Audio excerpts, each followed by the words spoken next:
My daughter-in-law Madison tried to destroy my career one smirk at a time, but I turned the tables until she ended up working beneath me as my office cleaner. It began the night she leaned across my kitchen island in Ohio, smirking like she held a secret weapon. "Some people just hold on to jobs too long," she said, her eyes locked on mine. At first, I laughed it off, thinking she teased about my age, 56 and still climbing as a senior project manager in our mid-sized construction firm. I'd fought for 3 decades in a male-dominated world, earning respect the hard way. But something in her cold gaze twisted my stomach like a knot. She sipped her wine, acting casual, but the words hung heavy. When I found out days later she'd applied for a mid-level position at my company, the pit in my gut grew deeper. Was this coincidence, or her stepping stone over me? I wondered then if family ties meant war. I had no idea just how far she would go to ruin me, her ambition sharp as a blade aimed at my back. Just before you continue to watch, Feminine Revenge would like you to subscribe to this channel and like this video. It would encourage us to keep this streak of thrilling revenge stories for you to watch. Alright, back to the story. Madison strutted into the office on her first day, heels clicking like she owned the halls. Not even glancing my way, though, I was her superior. She carried a designer bag, flashing smiles at everyone but me. By noon, I overheard her in the break room telling a junior employee, "Elaine's time here is almost up. Trust me, fresh ideas are coming." It hit me like a slap. She wasn't just here to work. She was here to push me out, using her youth and charm as weapons. I'd welcomed her into our family when she married my son Tyler, thinking she'd bring joy. But now, in my domain, her motives shone clear. She volunteered for tasks near my desk, her eyes scanning my files when she thought I wasn't looking. I kept calm, nodding hello like nothing was wrong, but inside, suspicion boiled. How dare she plot in the place I'd built my life? And her first move came faster than I expected, a helpful suggestion in a team meeting that undercut my latest project plan, making me look outdated. One afternoon, I walked into the break room and found 2 colleagues whispering over their coffee cups. When I entered, they went silent like I'd caught them in a crime, eyes darting to the floor. I poured my mug, pretending not to notice, but the air felt thick with secrets. Later, a friend in accounting pulled me aside in the hallway, her face tight with worry. "Elaine, Madison's been talking," she confessed. "She's telling people you forgot important deadlines and can't keep up with the new software." My blood ran cold. It was a flat-out lie. I'd never missed a beat in 3 decades here. But gossip spreads like wildfire in an office, jumping from desk to desk until it scorches everything. By the end of the day, I caught odd looks from team members who'd always respected me. Madison's poison was working, subtle and sharp as a hidden thorn. She wasn't just chatting, she was planting seeds of doubt to make me look old and out of touch. I had to find out what else she was planting behind my back before the flames burned me out. At home that evening, I tried to talk to my son Tyler over dinner, my fork pushing food around the plate. "Madison's spreading lies about me at work," I said, keeping my voice even. But he shook his head, sighing like I was the one causing trouble. "Mom, you're being paranoid. Madison just wants to build her career. She's ambitious, that's all." His words cut deeper than Madison's whispers, like a knife twisted by family hands. She had charmed him so completely, wrapping him in her sweet smiles and family-first talk, that I sounded like the bitter one, the old hag standing in her way. Tyler defended her without a second thought, saying, "She's trying to fit in. Give her a break." I stared at him, my own son, blinded by her act. The betrayal stung twice, once from her schemes, once from his loyalty to her over me. I realized then I was fighting this battle alone, no family backup, just me against her calculated moves. But alone didn't mean weak. It meant I'd have to be smarter, sharper, to turn her game against her. Madison volunteered to take over a client presentation I'd been preparing for weeks, batting her eyes at our boss and saying, "I'd love to help Elaine out. She's got so much on her plate." I agreed, thinking it was a chance to mentor her, show her the ropes in our cutthroat construction world. But the day before, She accidentally deleted my slides from the shared drive, claiming a glitch. She replaced them with half-finished charts that looked like a kid's doodles, numbers wrong, graphs skewed.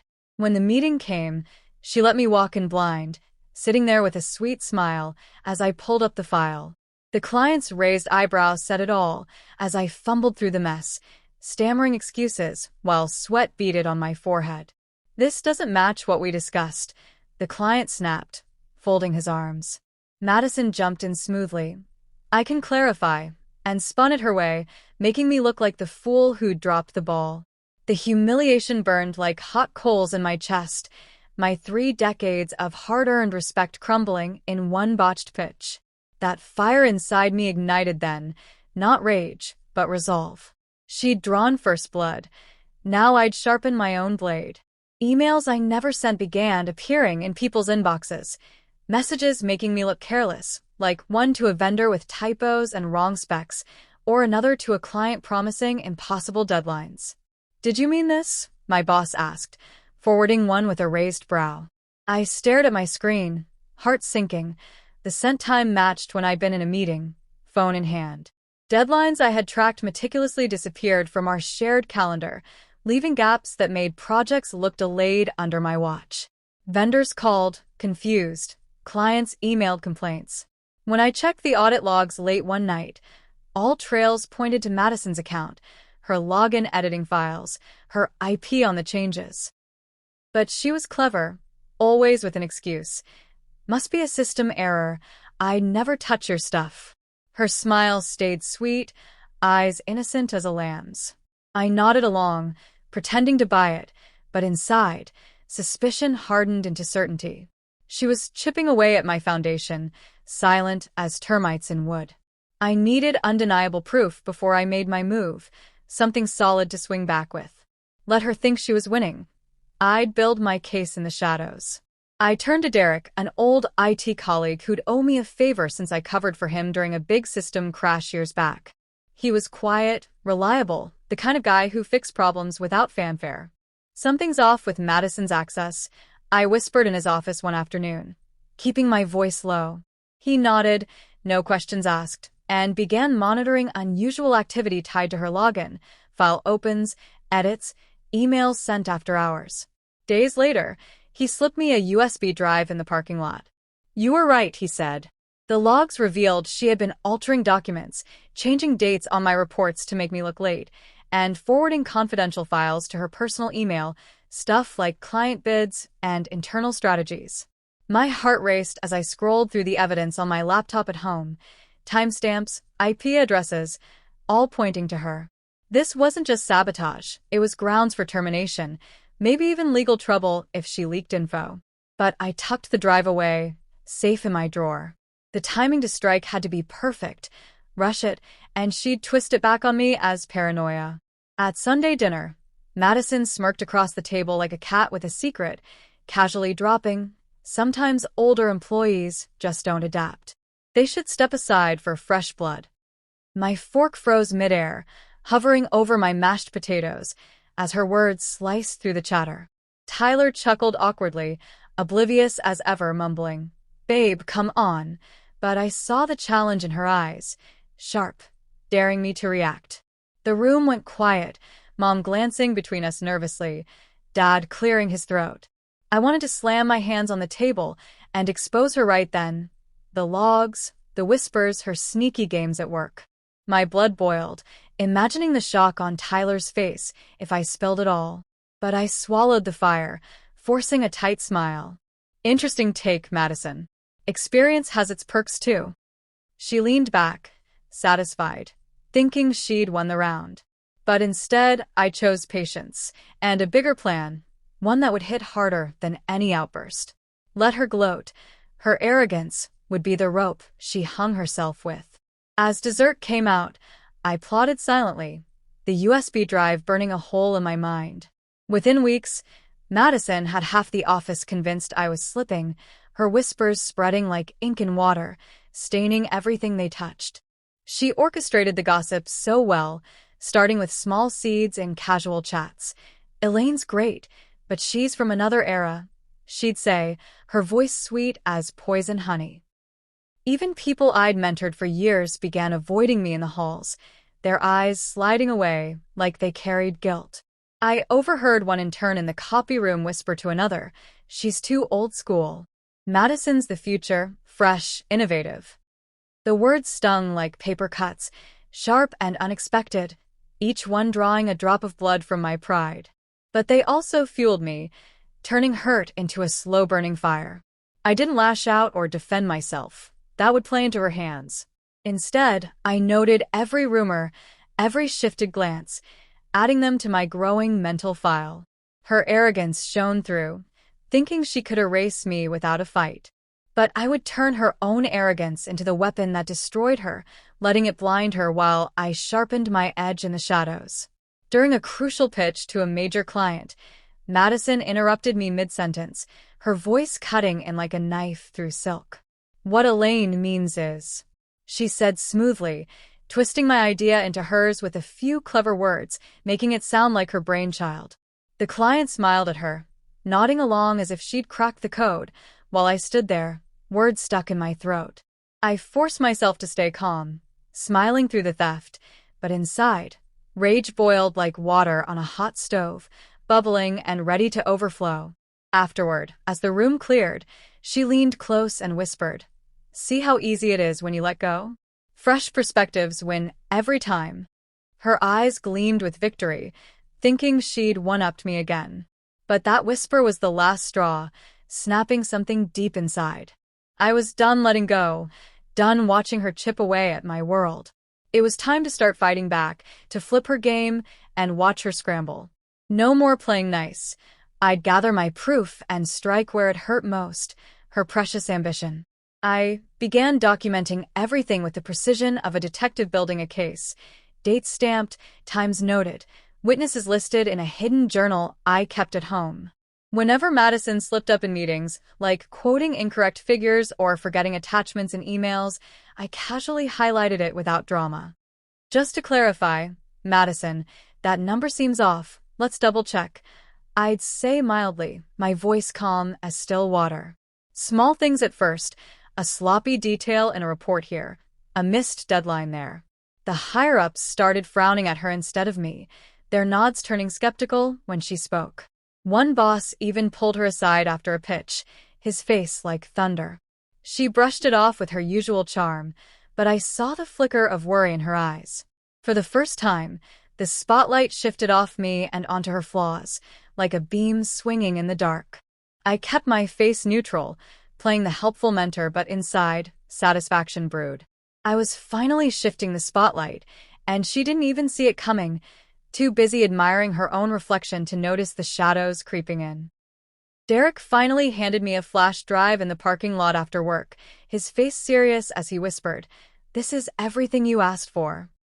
My hands trembled as I drove home and plugged it into my laptop, clicking through folders of proof, emails she'd forwarded to herself, file transfers of confidential bids, document edits that twisted my work into messes. Each log showed her login, her timestamps, undeniable as fingerprints on a crime scene. She'd been sabotaging me step by step, stealing company data along the way, maybe to sell or use against us later. My breath caught at the scale. This wasn't just petty games. It could mean lawsuits, jail time if exposed right. I saved copies everywhere, safe and hidden, my heart pounding like a drum in a quiet room. Now the question was, when should I strike? Rush it, and she'd deny everything with tears and charm. Wait too long, and she might dig deeper. The trap was set, a web of her own making, but would she walk into it blindly, or sense the threads tightening around her ankles? I set Madison up with a high-stakes client meeting she begged to handle, fluttering her lashes at our boss until he assigned it to her. "I can nail this," she boasted, her confidence like a balloon ready to pop. I nodded, handing over drafts I'd prepared, but these were outdated ones, deliberately marked as final, with wrong specs and old data mixed in. She didn't bother checking, too eager to shine. The day came, and she walked in like a queen, slides loaded, voice smooth as she pitched. But halfway through, the client's face twisted. "These numbers don't add up. Your projections are off by 20%, he snapped, flipping through his notes. Madison stammered, her cheeks flushing as she clicked desperately, but the flaws glared back. The room went silent except for her excuses tumbling out like spilled beans. The client stormed off, muttering about incompetence. Madison's face drained of color, her usual smirk gone, replaced by wide-eyed panic. For the first time, her confidence cracked like thin ice under weight, and I watched from the back, my own slides, the real ones, safe on my drive. After that disaster of a meeting, my boss called me into his office the next morning, his door clicking shut behind me like a vault. He leaned back in his chair, rubbing his chin. "Elaine, what happened yesterday?"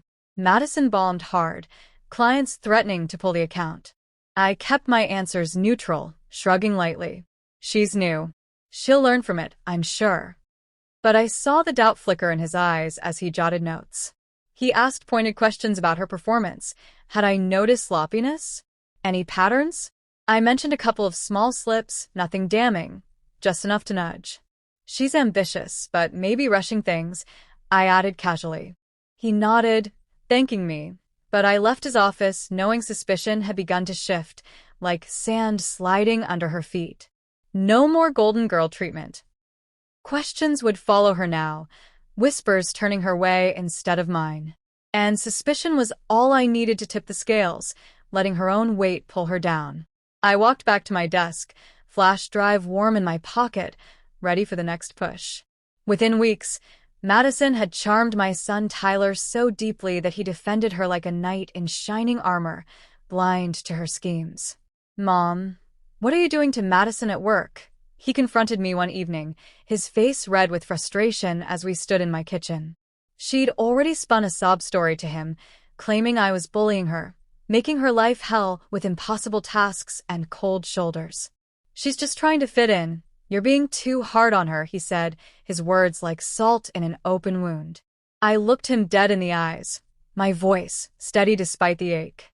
"You'll see the truth soon enough, Tyler. Family doesn't mean blind trust." But he shook his head, storming out with a slam of the door, leaving me alone with the echo. The silence between us hurt more than her betrayal ever did, like a crack in glass that spread slow but sure. She'd driven a wedge between us, turning my own son against me. But that pain sharpened my resolve. I'd expose her, not just for me, but to pull the veil from his eyes too. I lay awake that night, staring at the ceiling like it held answers in its cracks, replaying every betrayal in my mind. The lies she'd whispered in the office, the humiliation of that botched pitch, the way Tyler defended her without question, it all swirled like a storm in my head. I questioned myself for a moment. Was I becoming too vindictive, letting anger cloud my judgment? But then I remembered the flash drive full of evidence, Derek's logs laying bare her sabotage, altered files, stolen data, her fingerprints on every dirty trick. No, I wasn't vindictive. I was prepared, armed with truth she'd never see coming. This wasn't revenge for sport. It was justice for the career I'd built brick by brick, the respect she'd tried to shatter. Sleep evaded me, but clarity dawned like morning light. I'd strike when the iron was hottest, not in rage, but with cold precision. The pieces were in place. Now it was about timing. As dawn broke through my curtains, I sat up, resolve hardening like steel. She thought she had me cornered, but the trap was hers. The moment came during a team pitch where Madison stood tall, presenting an idea she'd stolen straight from my desk, my concept for streamlining site bids, tweaked just enough to pass as hers. I let her finish, her voice confident as she clicked through slides, the room nodding along. Then, calmly, I raised my hand. "Interesting take, Madison. But let's compare," I said, connecting my laptop to the projector. Up popped my original drafts, timestamped showing I'd created them weeks earlier. Exact phrases, same charts, my name watermarked faint but clear. Gasps filled the room like air escaping a balloon, eyes darting between us. Madison's face turned crimson, her mouth opening and closing like a fish on dry land. My boss leaned forward, brow furrowed. "We'll need to discuss this in private," he said, his tone like ice. She stammered something about inspiration, but the damage was done. Whispers started as the meeting wrapped, her polish cracking under the weight. The walls were closing in on her, tight as a noose she'd tied herself. HR called us both in the next morning, the office quiet as a graveyard as we sat across from the stern-faced director in her sterile room. They reviewed Derek's logs one by one, emails she'd forwarded, files she'd twisted, fabricated messages, making me look sloppy. "Explain this," the director said, sliding printouts across the table. Madison stammered at first. "It must be a mistake. I'd never," her voice high and shaky. But as evidence stacked up like Jenga blocks ready to topple, timestamps, IP matches, even her personal email in the chain, she denied louder, then fell silent, her excuses crumbling like wet sand. Her polished confidence shattered into panicked fragments, eyes wide as she realized the net had caught her. "This is sabotage," she blurted finally, pointing at me, but the director just shook her head. "The data doesn't lie, Madison." She was out of moves, and she knew it, slumping in her chair like the air had been sucked from her lungs. I sat quiet, letting the truth speak, my heart steady as the storm finally broke. By the end of the week, after HR reviewed every log and email, Madison was terminated on the spot. The director called her in alone, but I heard the echoes of her protests down the hall, high-pitched denials turning to sobs as the door shut. She stormed out of the building minutes later, clutching her box of desk junk, shooting me a glare so sharp it could cut glass. Her eyes burned with hate, lips twisted in a snarl that said she'd never forget this. Tyler didn't speak to me for weeks after that, his calls going straight to voicemail, his texts unread. He'd storm out of family dinners if I showed up, his face red with anger. "You ruined her life, Mom." He spat once over the phone before hanging up. Losing her job wasn't just her failure. It was his humiliation too, the golden couple tarnished in one swift blow. He blamed me for everything, blind to her schemes even now. But her story wasn't over yet.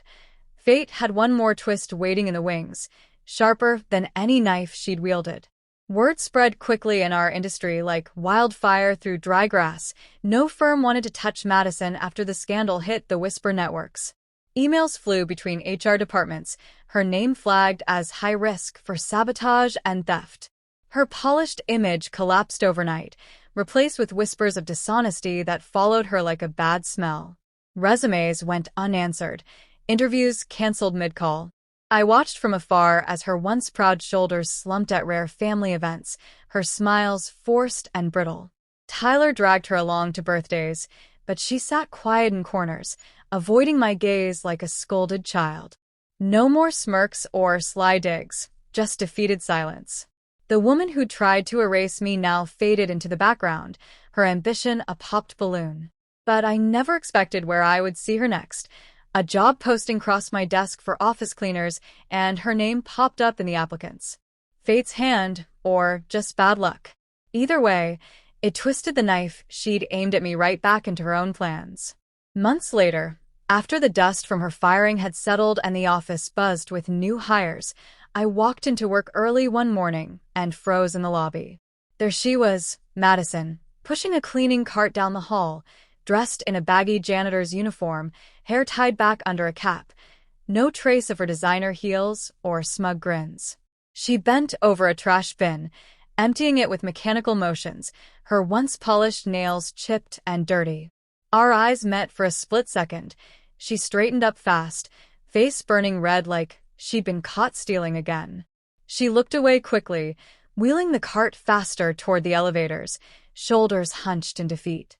I stood there, coffee in hand, a strange mix of pity and triumph washing over me. How the mighty had fallen, from scheming saboteur to scrubbing floors in the same building she'd tried to rule. Fate had handed me the ultimate reversal, poetic and sharp as a knife twist. She thought she'd bury me. Now she wiped away the dirt under my feet. But as she vanished around the corner, I wondered if this was enough, or if more twists waited. Madison avoided me whenever she cleaned the office floors, her schedule shifting to off hours like a ghost haunting the building after dark. She'd duck into supply closets if she heard my heels approaching, or mop furiously with her back turned, pretending not to notice me. But one evening, as I worked late on a bid, she dropped her mop bucket in the hallway outside my office, water spilling everywhere like a sudden flood, soaking the carpet in a messy puddle. She cursed under her breath, scrambling to right it, her uniform splashed and dripping. I stepped out, bending down to help grab towels from her cart. "Here," I said calmly, but she snatched them away. "Don't pity me," she muttered, her voice cracking like thin glass under pressure. For the first time, I saw her mask truly break. No smirks, no charm, just raw shame in her eyes, tears mixing with the spill. She wiped her face quickly, turning away, but the crack ran deep. Her downfall wasn't just a job loss. It was this, reduced to cleaning up messes in front of the woman she'd tried to destroy. Tyler eventually called me one evening, his voice low and heavy over the phone, like he carried a weight too big for his shoulders. "Mom, I don't know what to say anymore," he muttered, the words hanging between us like fog. I could hear the conflict tearing at him. Love for me, the woman who'd raised him, clashing with loyalty to Madison, the wife he'd chosen. He'd heard the full story by then, the HR reports, the evidence of her sabotage, but it didn't erase the hurt in his tone. "How could this happen?" he asked, his breath shaky. I pictured him pacing his living room, the one Madison had decorated so perfectly. I simply said, "She made her choices. And so did I." No anger, no pleas, just truth, plain as day. He went quiet, the line humming with unspoken words. We hung up without goodbyes, the click echoing in my ear. The silence between us hurt more than her betrayal ever did, a deep ache like a crack in family stone that time might never mend. But I held firm, some bridges burn for a reason. Every time I passed Madison in the hallway during her evening shifts, I remembered the smirk she once gave me across conference tables, sharp as a blade aimed at my throat. Now, she kept her head down, mopping floors with slow, mechanical swipes, her uniform baggy and stained where I once stood defending my career against her sneaky attacks. The roles had flipped so completely it almost felt unreal, like a dream where the hunter becomes the hunted, scrambling in the dirt. She'd walk by my office door without a glance, but I caught her eyes flicking up once, filled with a mix of shame and resentment.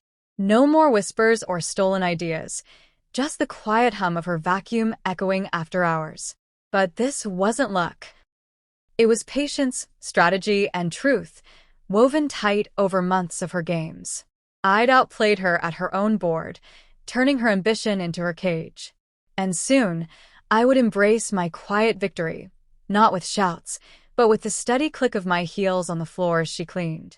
I didn't gloat over Madison's fall, didn't brag to Tyler or rub it in her face as she mopped the office halls.